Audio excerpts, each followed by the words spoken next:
Hello दोस्तों, आज मैं आपका स्वागत करती हूँ आपके अपने चैनल नेट क्लासेस इन्फो पर। तो आज की हमारी जो क्लास होगी वो ट्रिपल सी के 10 इम्पोर्टेंट क्वेश्चन की होगी।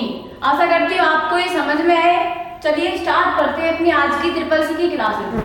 तो हमारा जो पहला प्रश्न होगा वो होगा, निम्नलिखित में से कौन सा विकल्प आपको मेल के साथ किसी भी फाइल को भेजने की सुविधा प्रदान करता है। तो पहले मैं आपको एक्सप्लेन करके बता देती हूँ उस क्वेश्चन को कि मान लो हमें किसी को मेल करना है, तो यदि हमें उसके साथ किसी प्रकार का डॉक्यूमेंट, फाइल या फिर पिक्चर हमें उसके साथ भेजनी हो तो हम किस विकल्प का प्रयोग करेंगे जिससे हमारा वो डॉक्यूमेंट या फिर किसी भी प्रकार की पिक्चर हो वो हमारे मेल के साथ सेंड हो जाए। तो जैसे कि हमारे पास ये होती है अटैच फाइल, ये होती है इमोजी और ये होती है ईमेल फॉर्मेटिंग। जैसे कि मान लो हमें किसी भी प्रकार की ईमेल में फॉर्मेटिंग करनी है तो हम इस विकल्प का प्रयोग करेंगे। उसके बाद यदि हमें किसी भी प्रकार का ईमेल के साथ इमोजी सेंड करनी है तो हम इस विकल्प का प्रयोग करेंगे। ठीक है। यदि हमें किसी प्रकार का डॉक्यूमेंट सेंड करना है तो हम जैसे ही अटैच फाइल पर क्लिक करेंगे, उसके बाद यदि जिस भी प्रकार की तुम्हारी जिसमें भी फाइल या डॉक्यूमेंट होगा वो लोकेशन तुम्हारी ऑन हो जाएगी। उसमें से तुम जैसे उस पर क्लिक करोगे तो उसकी सहायता से तुम उस डॉक्यूमेंट को अपनी अटैच फाइल में सेंड कर सकते हो। ठीक है। तो चलिए दूसरा क्वेश्चन हम स्टार्ट करते हैं। दूसरा क्वेश्चन है हमारा, ईमेल अकाउंट में स्टोरेज एरिया को क्या कहा जाता है। जैसे कि मान लो जो भी मेल हमारी आती है वो हमारी किस एरिया में स्टोरेज होती है। जैसे कि पहले मैं आपको समझा देती हूँ। जैसे कि इनबॉक्स, इन माने होता किसी भी प्रकार किसी भी चीज का अंदर आना। ठीक है। तो जैसे कि कोई भी मेल हमारी आती है तो किसके अंदर स्टोर होती है आके, तो हमारा जो ऑप्शन है वो है हमारा इनबॉक्स।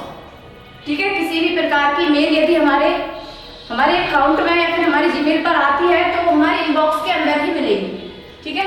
जैसे कि प्रश्न हमारा, चलिए स्टार्ट करते हैं। प्रश्न थर्ड, ईमेल अकाउंट में प्राप्त हुई ईमेल पढ़नी हो तो किस ऑप्शन पर क्लिक करना पड़ेगा। जैसे कि मैं आपको इससे पहले वाले क्वेश्चन में समझा चुकी हूँ कि जितनी भी मेल हमारी आती है वो किसके अंदर स्टोर होती है, इनबॉक्स के अंदर। यदि हमें कोई भी मेल हमारे फोन या कंप्यूटर के अंदर आई है तो वो हमें किस में पढ़ने के लिए जाना पड़ेगा। तो मान लो हमें कोई भी मेल पढ़नी है तो हम किसके अंदर पढ़ सकते हैं, इनबॉक्स के अंदर। इनबॉक्स के अंदर हम जैसे ही जाएंगे उसमें हम किसी मेल को पढ़ सकते हैं, देख सकते हैं। ठीक है। तो आइए हम चौथा प्रश्न स्टार्ट करते हैं। चौथा प्रश्न हमारा, वाईफाई का पूरा नाम क्या होता है। ठीक है। जैसे कि हम आज की डेट में वाईफाई हॉटस्पॉट यूज करते हैं तो उसमें से एक ऑप्शन है कि वाईफाई का जो हमारा पूरा नाम होता है वो क्या हो जाता है। तो वाईफाई का जो पूरा नाम है वो है वायरलेस फिडेलिटी। जैसे कि मैं आपको समझाती हूँ क्या है पूरा वायरलेस फिडेलिटी। ठीक है। चलिए हम पांचवा क्वेश्चन स्टार्ट करते हैं। जैसे कि ईमेल एड्रेस में कितने भाग होते हैं। जो हमारी ईमेल होती है उसके कितने पार्ट में हमारी मेल डिवाइड होती है। जैसे कि मान लो मैंने लिखा है, उसका जो आंसर है वो है 2।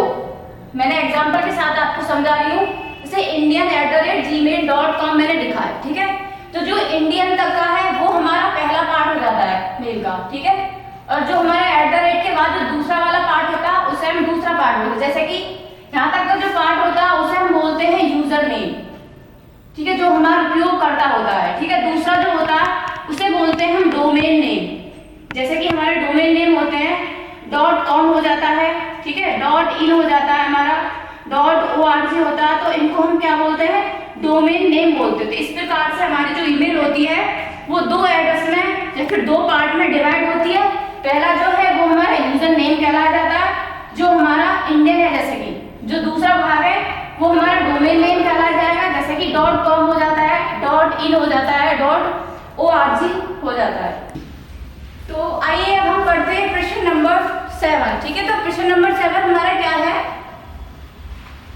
कि UIDAI का जो पूरा नाम है वो क्या है। ठीक है। तो UIDAI का जो पूरा नाम है वो है unique identification authority of India. अभी होती क्या है कि मान लो हमें ये गवर्नमेंट वेबसाइट है, यदि हमें आधार का कोई भी रिलेटेड काम किसी भी साइट से करना हो तो हमें कौन सी साइट का यूज लेना है, UIDAI से हम किसी भी आधार को डाउनलोड, अपडेट या फिर किसी भी प्रकार के उसमें कनेक्शन वाइन कर लिए तो हम UIDAI साइट से उस पर काम कर सकते हैं। ठीक है। चलिए आगे बढ़ते हैं प्रश्न नंबर 7। तो हमारा प्रश्न नंबर जो 7 है वो है, निम्नलिखित में से कौन सी मेमोरी नॉन वोलेटाइल है। तो पहले मैं आपको मेमोरी के बारे में एक्सप्लेन कर देती हूँ कि हमारी जो मेमोरी होती है वो दो पार्ट में डिवाइड होती है। पहली जो होती है वो होती है वोलेटाइल मेमोरी, ठीक है। तो दूसरी होती है वो हमारी होती है नॉन वोलेटाइल मेमोरी। जो हमारी वोलेटाइल मेमोरी के अंदर जो आती है वो हमारी होती है रैम, जिसकी हमारी फुल फॉर्म होती है रैंडम एक्सेस मेमोरी। क्या होती है? Random access memory. और जो हमारी दूसरी होती है वो होती है नॉन वोलेटाइल की, जो अंदर हमारी मेमोरी आती है वो होती है रोम, जिसकी फुल फॉर्म होती है रीड ओनली मेमोरी। तो पहले हम प्रश्न को देख लेते हैं कि प्रश्न में पूछा क्या जा रहा है, ठीक है। तो प्रश्न में पूछा जा रहा है निम्नलिखित में से कौन सी मेमोरी नॉन वोलेटाइल है, ठीक है। तो हमारी जो मेमोरी है वोलेटाइल की जो अंदर आती है वो हमारी रैम आती है, और जो नॉन वोलेटाइल के अंदर आती है वो हमारी रोम आती है। तो हम प्रश्न जो हमारा ऑप्शन है, तो आइए हम पढ़ते हैं प्रश्न नंबर 9, ठीक है। तो जो हमारा प्रश्न नंबर 9 है वो है कि हमारा जो माउस है वो किस प्रकार का डिवाइस है। तो हमारे जो कंप्यूटर में है वो हमारी 3 प्रकार की ज़्यादातर डिवाइसों का हम प्रयोग करते हैं। मैं आपको एक्सप्लेन करके समझा देती हूँ कि कौन कौन सी डिवाइस होती है, किस किस प्रकार से वो कार्य करती है हमारी, ठीक है। तो सबसे पहले हमारी होती है इनपुट डिवाइस, ठीक है। ज़्यादातर तो मैं जो बातें कर रही हूँ वो जो हमारा प्रश्न है वो हमारी इनपुट डिवाइस के ही ऊपर है, लेकिन वो जो और जो हमारी डिवाइस होती है मैं उनके बारे में भी आपको एक्सप्लेन करके बता देती हूँ, ठीक है। तो पहली होती है इनपुट डिवाइस, उसके बाद हमारी प्रोसेसिंग डिवाइस भी कहलाई जाती है, ठीक है। उसके बाद जो होती है हमारी वो होती है आउटपुट डिवाइस। अब इनका कार्य क्या होता है वो समझा देती हूँ आपको। जो हमारी इनपुट डिवाइस होती है वो हमारा कार्य करती है निर्देश का, ठीक है, या फिर हम कंस्ट्रक्शन बोलते हैं या फिर किसी प्रकार की कमांड का, ठीक है। उसके बाद जो हमारी होती है वो होती है प्रोसेसिंग, जो हमारी प्रक्रिया स्टार्ट करने का कार्य करती है। उसके बाद जो हमारी आउटपुट होती है वो हमारा रिजल्ट या फिर किसी प्रकार का परिणाम, ठीक है। तो रिजल्ट को हम क्या बोल सकते हैं? परिणाम भी बोल सकते हैं। जैसे कि मान लो हमारा एक ये डॉक्यूमेंट है, ठीक है, हमें इसका प्रिंट निकालना है, तो हम क्या करेंगे? जो हमारा प्रिंटर है उसको पहले हम क्या देंगे? कमांड देंगे। तो वहाँ पे हमने किस प्रकार किस डिवाइस का कार्य करा? इनपुट डिवाइस का कार्य करा, ठीक है। उसके बाद जो हमारा जो प्रिंटर है उसमें थोड़ी देर के लिए एक प्रक्रिया स्टार्ट होती है जिसको हम प्रोसेसिंग डिवाइस बोल सकते हैं, ठीक है। उसके बाद जब प्रोसेसिंग हमारी कंप्लीट हो जाएगी उसके बाद जो इस चीज़ का हम प्रिंट निकाल रहे हैं वो हमारा निकल के हमें मिल जाएगा, तो उसे हम कौन सी डिवाइस बोल सकते हैं? आउटपुट डिवाइस बोलेंगे। दूसरी चीज़ मैं एक प्रकार के और मैं एग्जांपल दे देती हूँ। जैसे कि हम YouTube का यूज़ करते हैं, ठीक है। YouTube पे मान लो हमें किसी प्रकार की वीडियो देखनी है, ठीक है। तो YouTube पे जैसे पहले हम YouTube पे जाएंगे, ठीक है। YouTube पे जाने के बाद हम उस पर सर्च बॉक्स आता है, ठीक है। सर्च बॉक्स पे जैसे ही वहाँ पे हम जो भी चीज़ हमको चाहिए वो हम सर्च करेंगे, तो वहाँ पे हमारा इनपुट काम कर रहा है, क्योंकि वहाँ पे हम कमांड दे रहे हैं या फिर हम किसी प्रकार का निर्देश कर रहे हैं वहाँ पे, ठीक है। उसके बाद जो थोड़ी देर के लिए यदि हमारे सर्वर डाउन हो जाते हैं तो थोड़ी देर के लिए प्रक्रिया स्टार्ट होती है, इसे हम गोला सा घूमता है वो, ठीक है। तो वो हमें प्रोसेसिंग डिवाइस के ही कारण मिलती है। उसके बाद मान लो तुम किसी भी कंप्यूटर से रिलेटेड कोई वीडियो देख रहे हो तो पहले उसमें डालोगे उस वीडियो का नाम। मान लो हम फॉर्मूला देख रहे हैं एक्सेल तो हमें डाल दिए फॉर्मूला, ठीक है। उसके बाद जो थोड़ी देर के लिए प्रक्रिया घूमेगी उसके बाद क्या खुल जाएंगे? हमारे फॉर्मूले ओपन हो जाएंगे। तो जहाँ पे हमने किसका काम करा? इनपुट डिवाइस का काम करा। उसके बाद यहाँ पे हमारा प्रोसेसिंग डिवाइस का काम हुआ, थोड़ी देर के लिए ये प्रक्रिया स्टार्ट हुई, उसके बाद फॉर्मूले स्टार्ट हो गए, तो यहाँ पे क्या मिला हमें? आउटपुट डिवाइस का कार्य हुआ हमारा यहाँ, ठीक है। तो आशा करती हूँ मेरी जो डिवाइस है आपको समझ में आई हो, ठीक है। तो हमारा जो इनपुट है वो किस प्रकार का डिवाइस है? सॉरी, इनपुट डिवाइस जो माउस है हमारा। जैसे कि मान लो ये माउस है, मुझे कंप्यूटर में किसी प्रकार का कार्य करना है। माउस जो होता है हमारे उसमें दो बटन होते हैं, एक होता है लेफ्ट और दूसरा होता है राइट। जब तक मैं किसी भी प्रकार का कार्य करना हो, जब तक मैं उस पर क्लिक ना करूँगी तो हमारे वहाँ पे इनपुट कार्य काम नहीं करेगा, ठीक है।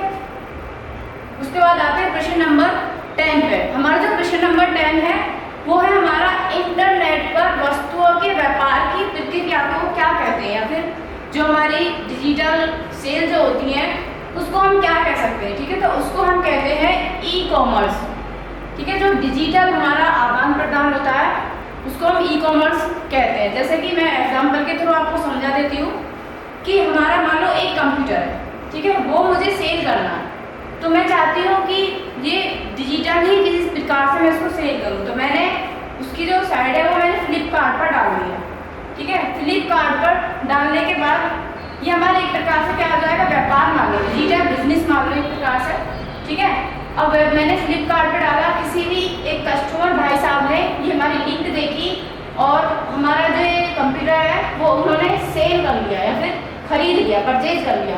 ठीक है, हमने डाला था फ्लिपकार्ट पे, तो हमारा क्या हुआ, डिजिटल बिजनेस का काम करा इसने। ठीक है, तो हमारा जो प्रश्न नंबर 10 का जो सारांश था वो था इंटरनेट पर वस्तुओं की व्यापार की जो प्रक्रिया है, ठीक है, या फिर इंटरनेट पर किसी भी वस्तु का आदान प्रदान जो होता है वो हमारे ई-कॉमर्स के थ्रू ही होता है। ठीक है, तो दोस्तों मैं आशा करती हूँ ये वीडियो आपको समझ में आई हो। मैंने कुछ क्वेश्चन ट्रिपल सी के लिब्रो ऑफिस से आपको समझाए हैं। यदि आपको समझ में आए हो तो कमेंट जरूर करें। मैं चाहती हूँ यदि तुम लिब्रो ऑफिस से रिलेटेड या फिर ट्रिपल सी से रिलेटेड कोई और क्वेश्चन चाहते हो तो कमेंट करें और मैं अगले संडे आपको ट्रिपल सी से रिलेटेड क्वेश्चन आपको और दूंगी। धन्यवाद। अगर तुम लोग नए हो तो सब्सक्राइब करो, वो जो लाल वाला बटन है उसके साथ सूर्य नमस्कार करो या फिर अनुलोम विलोम, मुझे नहीं पता, बस क्लिक हो जाना चाहिए।